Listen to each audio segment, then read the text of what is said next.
Now we're going to reassemble the C-Series Waukesha centrifugal pump. Start by installing our stub shaft on our motor shaft. Apply anti-seize.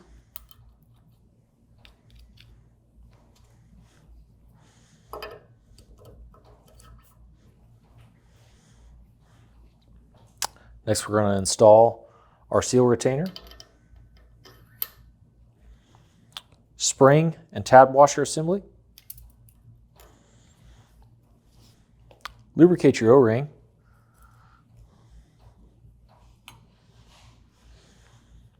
Install into your seal. Slide on the stub shaft.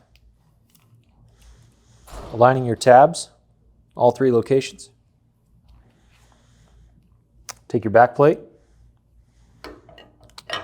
slide onto the adapter, turn until it locks into place.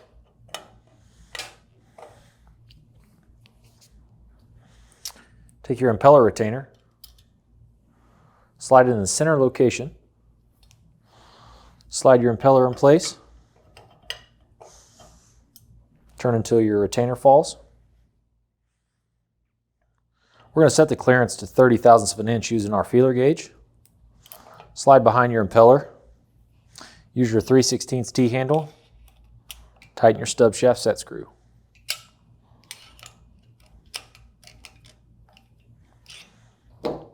Remove your shims.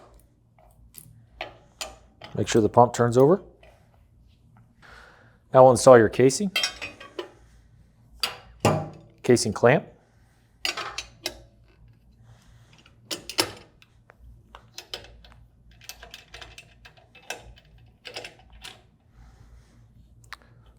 Once your casing clamp is tight, now we're going to tighten our seal.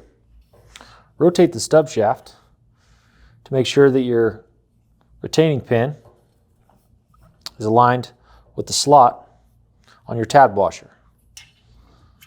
Move to the front of the pump. Tighten your set screw with an 1/8 inch T-handle. Double check that your seal pin is aligned and that you have rotation. As your last step, install your cage.